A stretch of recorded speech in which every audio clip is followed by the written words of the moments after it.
tanggal 30 Januari, maka otomatis yang tanggal 6 Februari kita batalkan. Nah loh, Pak Prabowo Subianto meminta untuk pelantikan kepala daerah diundur dan di waktu yang mungkin bersamaan kini terungkap kembali skandal-skandal korupsi yang ternyata menjerat elit-elit politik di Indonesia, bahkan ada yang memang berstatus sebagai gubernur terpilih dan bahkan wakil gubernur terpilih. Menyikapi atensi dari audiens kami yang mengatakan bahwa jika kepala daerah terpilih memang terjerat kasus korupsi, maka hukumannya adalah batal dilantik dan kasus korupsinya tetap diusut hingga tuntas. Benar, saya sangat sependapat dan setuju sekali karena memang bagaimanapun juga kasus korupsi haruslah ditangani dengan sebaik-baik dan setegas-tegasnya.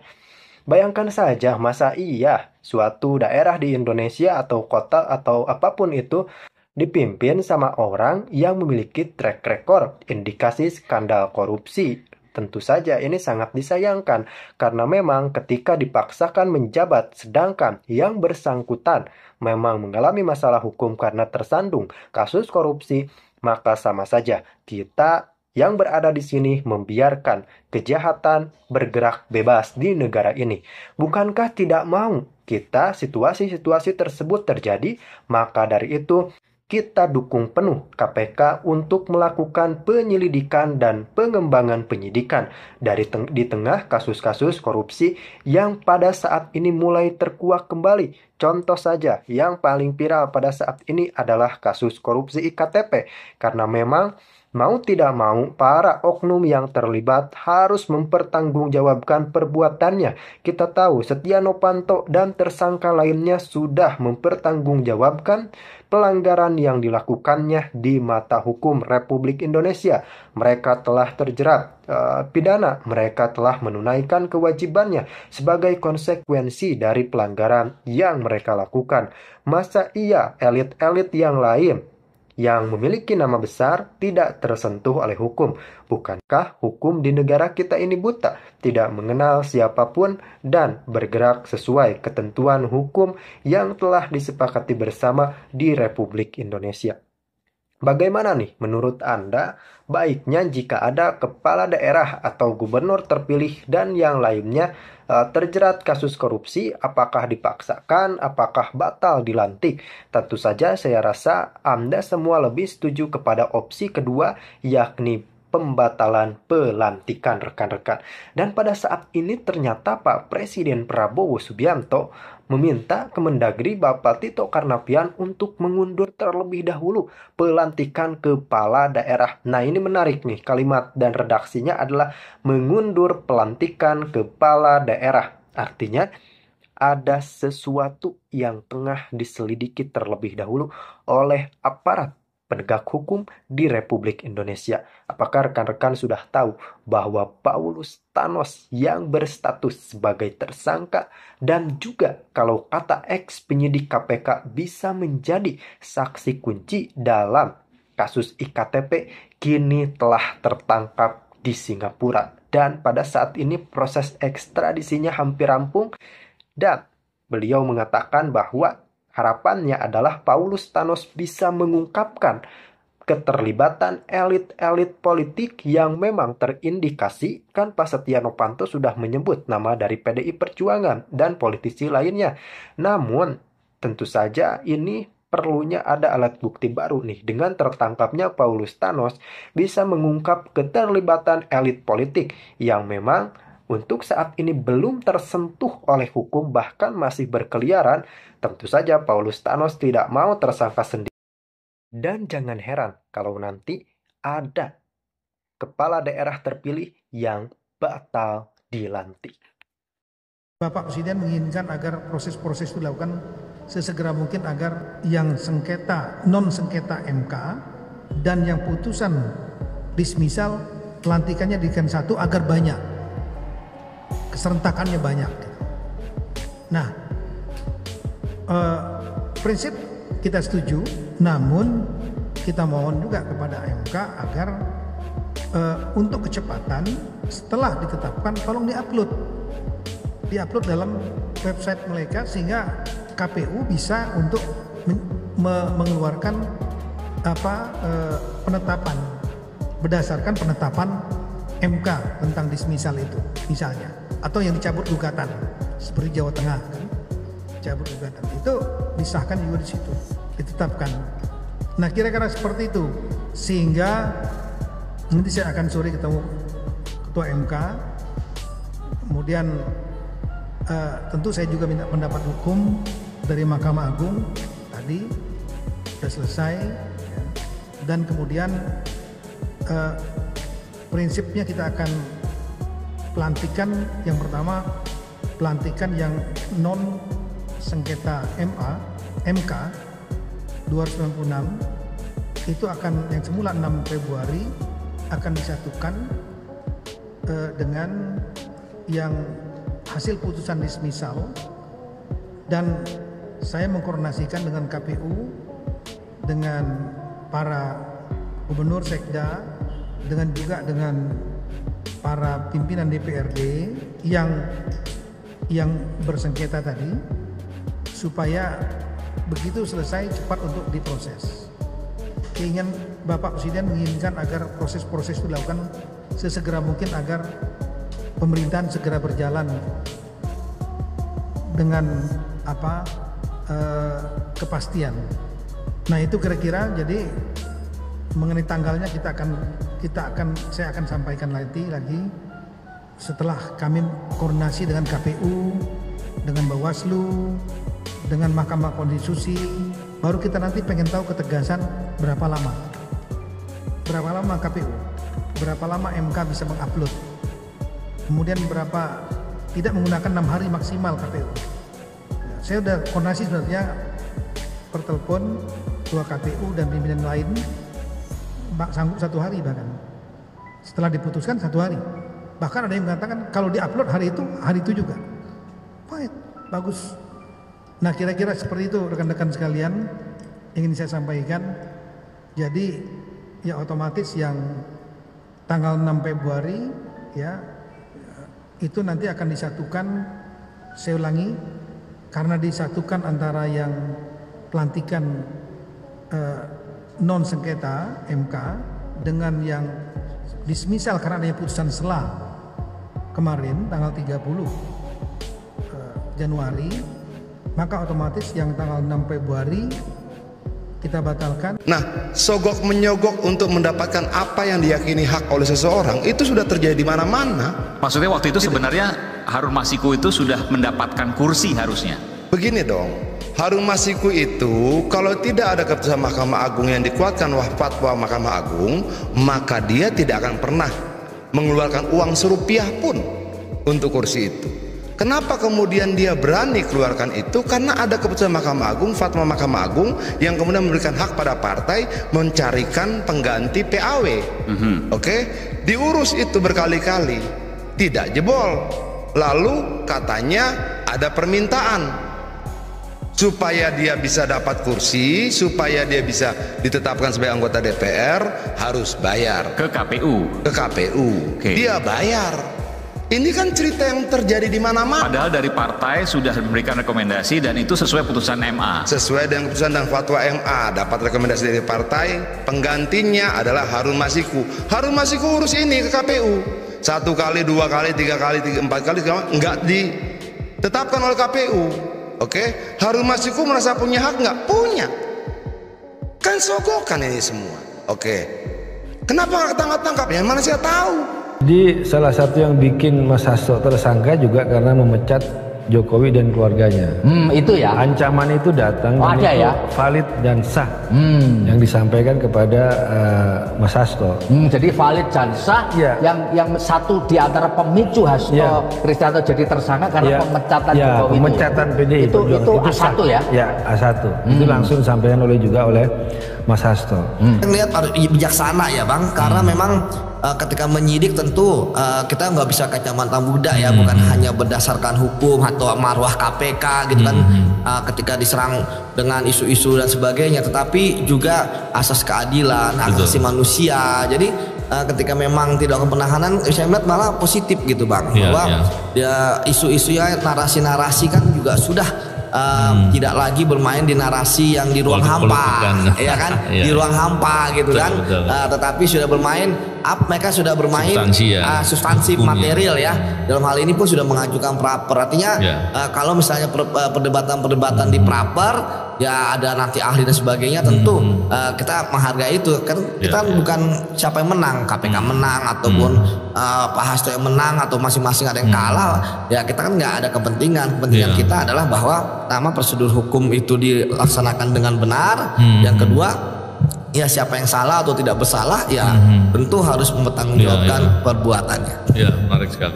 Dan saya kenal betul ya Rosa ya. Rosa saya yakin orangnya nggak baper lah. Hal begini-begini ya nggak. Paling senyum-senyum aja lihat berita-berita itu. Iya bang betul. Tapi yang menarik adalah ketika tidak ditahan, saya baca di beberapa media sosial ya. Ada kemudian persepsi yang dibangun seolah-olah itu nggak ditahan, artinya belum punya cukup bukti untuk tahan. Saya bilang dia nggak baca undang-undang. KPK itu ketika menetapkan tersangka itu sudah ada syarat alat bukti. Ya betul bang. Syarat alat buktinya itu dengan syarat menahan sudah sama-sama menggunakan dua alat bukti gitu ya. Jadi dari situ aja sudah terlihat seharusnya tidak ditahan kemarin itu harusnya tidak ada isu soal alat bukti harusnya ya.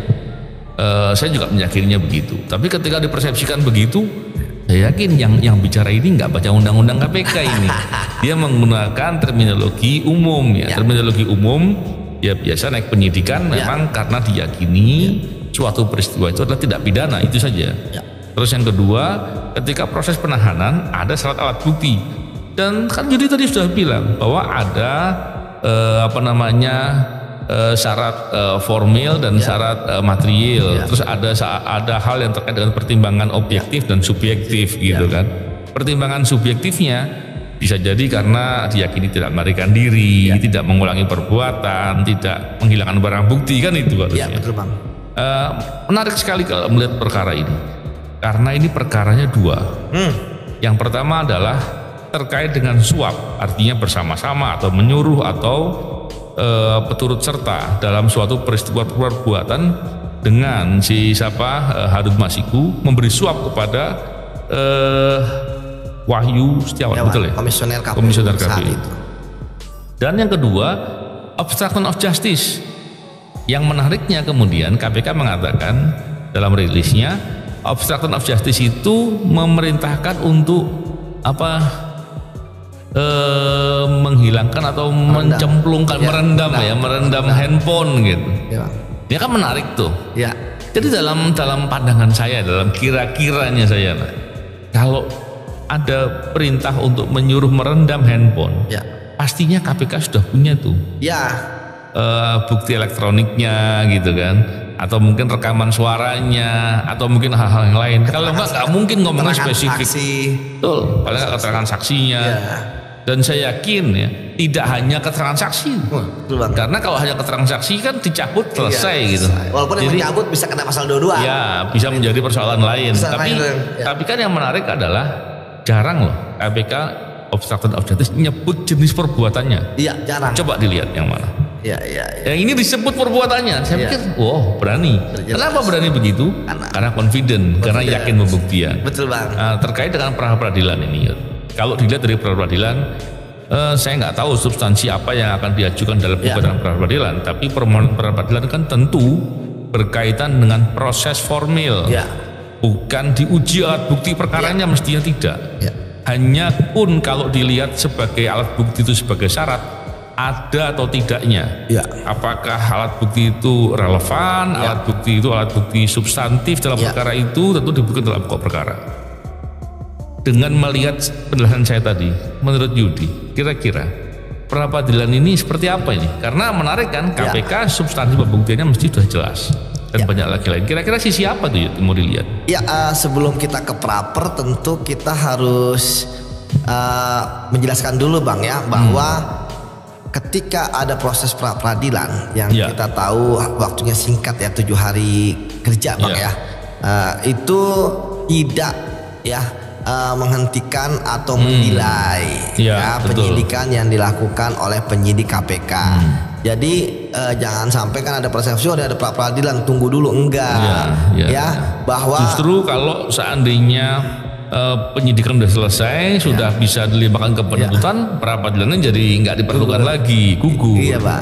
Tapi kalau jadi istilahnya tentu penyidik masih bisa melakukan serangkaian tindakan, termasuk penggeledahan, termasuk memanggil kembali Pak Hasto, dan kemudian kan ketika pun dilakukan penahanan dalam proses pra peradilan juga nggak jadi masalah, boleh gitu ya. Namun ya secara faktual ya tadi saya sepakat sama Abang bahwa kita waktu itu kan idealnya ketika ada orang kemudian mengajukan pra peradilan dan kita tahu berkas kita pun juga hampir lengkap, ya kenapa tidak segera dilimpahkan saja, ditahan, dilimpahkan, kemudian artinya ketika nanti ada putusan dari pra peradilan bahwa ternyata ini sudah dibacakan dakwaannya, kasusnya, sehingga otomatis gugur karena dakwaan sudah dibacakan. Ini kan juga mengantisipasi bahwa tentu mau tidak suka bahwa hakim mempunyai pendapatnya sendiri yang harus dihormati, yang ketika dia dalam satu kasus hal yang sama hakim A, B, C itu bisa berbeda-beda, sehingga kemudian KPK kan harusnya cerdas ya mengakukan ANEF bahwa ternyata pra peradilan itu mempunyai risiko yang tinggi, sehingga harusnya KPK kemarin bergerak cepat. Namun ya saya melihat Bang ya, sejujurnya melihat bahwa kayaknya KPK ini menunggu menunggu hasil putusan pra peradilan yang saya lihat artinya confident dong ya. Artinya pertama confidence ya kan, kemudian yang kedua kalau saya dari sisi mitigasi resiko, artinya KPK berani mengambil resiko, apapun nanti putusannya kan, artinya mereka melepas gitu ya, untuk ya udah kita berhadapan di pra peradilan. Kemudian yang ketiga,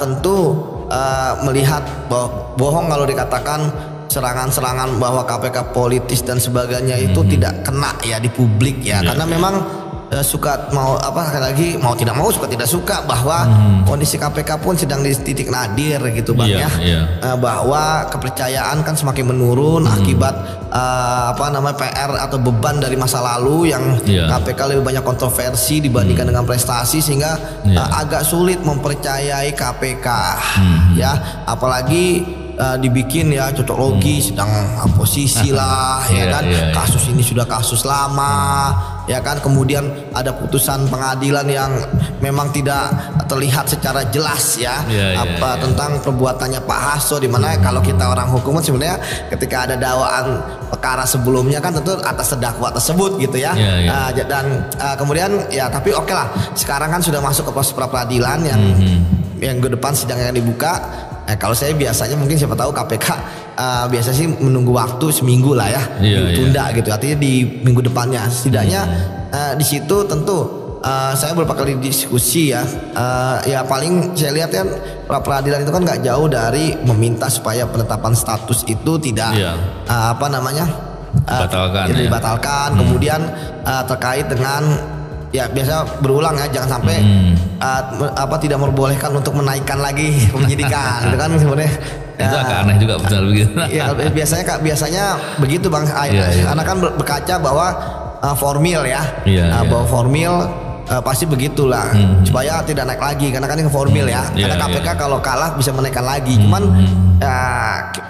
kita juga kadang-kadang melihat kesedih juga dengan kondisi KPK karena KPK masa lalu terkadang menang kalah di pra peradilan, KPK nggak menaikkan lagi ataupun belum menaikkan lagi. Ada dua kasus. Ada dua kasus terkait dengan Gubernur Kalsel saat itu dan mantan mantan Wamen dan yang ada kan ada dua lagi terkait dengan satu kasus yang sama. Artinya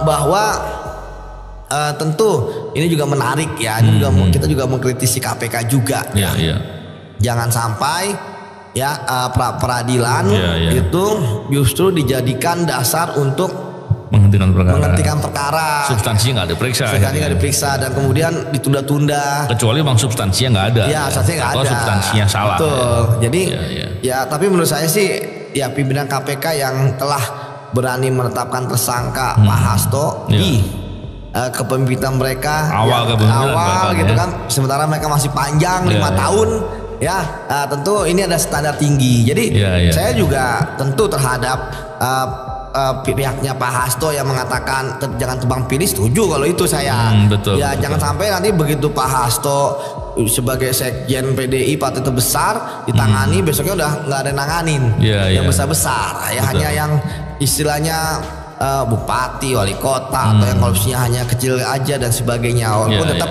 KPK harus di atas 1 miliar, penegak hukum, penyelenggara negara, dan ada orang lain yang ada kaitannya dengan penegak hukum dan penyelenggara negara. Jadi kembali lagi bahwa memang babak belurnya KPK ini membuat ketika terjadinya spilling isu kepada KPK, trust isu gitu ya, bahasa anak zaman sekarang gitu ya, bahwa itu akan sulit bagi mereka untuk menangkalnya. Jadi karena memang selain itu kan juga ada dualisme di KPK.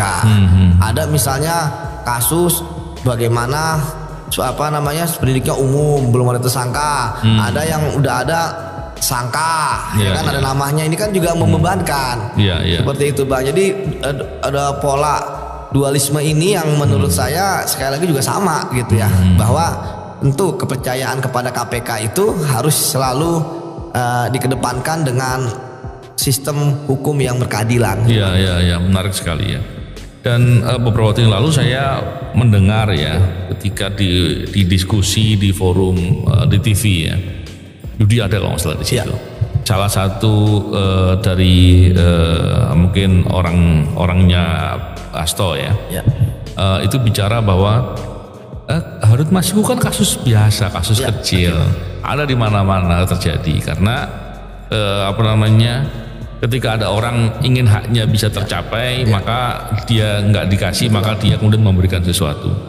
Saya khawatir penyampaian ini kemudian dianggap sebagai permisif ya, permisif bahwa ada praktek korupsi itu biasa lumrah. Nah, ini menurut saya ini persoalan satu. Yang kedua, saya sangat yakin ya perkara ini bukan perkara yang seperti yang dipersepsikan itu. Saya kemarin nyebut kotak Pandora kedua, tapi iya ngeri itu Bang. Kali ini saya sebut nggak gitu ya? Ya, nanti masih panjang. Masih panjang ya, nanti aja ya. Oke lah, berarti kita bahas peradilan dulu aja. Dalam kesepakatan ini kita jangan bahas dulu ya. Sama itu Bang, bukan korban. Bukan korban. Bukan korban, maksudnya gimana? Oh iya, dianggap sebagai korban. Iya, Harun Masiku bukan korban, itu gimana? Jadi kasal suap. Memang gini ya. Justru kalau kita lihat dalam perspektif undang-undang ya, kalau kita baca penyuap, memberi suap, itu deliknya itu kan sebetulnya diasopsi dari delik di KUHP. Itu di KUHP itu ada yang sering saya bicara itu bab 8 KUHP. Itu pasal 209 gitu ya. Itu kan memberi sesuatu kepada aparatur. Babnya itu kejahatan terhadap penguasa umum. Kejahatan umum. KPU, pejabat KPU penguasa umum bukan penguasa umum. Dalam hal ini aparatur. Tentunya setiap aparatur ini adalah orang yang harusnya punya kredibilitas, punya integritas, punya bisa dipercaya dan banyak lagi yang lain. Dan orang yang punya kehormatan yang tidak mau disuap. Menjadi persoalan ketika kemudian dia diberi sesuatu. Ketika orang diberi sesuatu untuk dipengaruhi, ini adalah menyerang kehormatan yang bersangkutan. Jadi kalau dibilang korbannya siapa? Harusnya korbannya aparatur. Problemnya adalah aparatur yang mau gitu. Ketika aparatur mau, dia adalah pelaku kejahatan. Jadi kalau dibilang penyuap itu korban, menurut saya salah gitu. Itu nggak benar. Penyuap adalah pelaku kejahatan. Justru dia berbuat jahat kepada aparatur. Nah, ternyata aparaturnya berbuat jahat kepada negara. Kenapa? Negara yang memberikan kewenangan kepada dia, negara yang meminta kepada dia dengan memberikan sumpah untuk tidak boleh begini begitu dan seterusnya. Ini yang gambarannya seperti itu. Tapi yang menarik adalah dipersepsikan bahwa ini ada putusan dari MA gitu ya. Saya nggak ngerti putusan yang di mana yang dimaksud. Terus ada lagi fatwa atau pendapat MA ya soal masalah itu. Saya mengira atau menduga itu bukan hal yang berdiri sendiri ya. Saya yakin itu tidak otomatis. Saya khawatir itu bagian dari persoalan di baliknya itu. Saya yakinnya gitu. Sehingga pemberian uangnya itu tidak hanya sekedar itu, tapi ada banyak persoalan besar. Betul Bang. Dan saya meyakini ya dengan konteks perkara ini, penyidik di KPK yang menangani perkara Hasto, Harun Masiku dan kawan-kawan, kalau ada yang lain barangkali kan, dia akan ungkap itu. Dan itu hal yang bagus. Yang menarik adalah kita nggak bicara lebih jauh soal kotak Pandora kedua itu ya. Walaupun udah di-spill saya lihat di bocor halus dibahas itu. Tapi terlepas dari itu semua, tentunya kita berharap di proses peradilan ini nanti tentunya akan dijelaskan bagaimana pembuktiannya. Dan yang kedua adalah bagaimana proses perkara ini segera harus dituntaskan. Kita saksikan tadi bagaimana pandangan dari banyak sudut pandang telah kita saksikan bersama. Bagaimana nih menurut rekan-rekan? Dan memang perlu dikatakan sejujurnya bahwa KPK adalah lembaga yang independen. Artinya tidak ada intrik-intrik politik dalam penyelesaian kasus sengketa yang ada di KPK. KPK hanya menjalankan tugas sebagaimana mestinya, sebagaimana yang diatur dalam hukum perundang-undangan. Jadi tidak sama sekali adanya pesanan politik ini itu. Dan ingat bahwa penyidik KPK pun bukan anak kemarin sore. Artinya bukan saya merendahkan anak-anak, tapi itu kan ungkapan peribahasa yang populer di negara kita.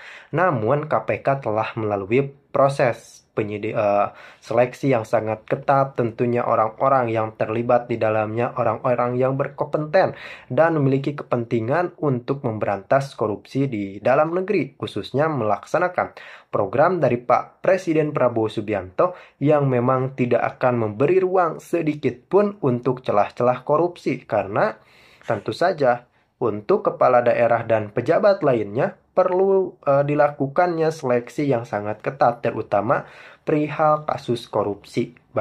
Tentu saja korupsi ini kan sudah menjadi penyakit yang sulit disembuhkan.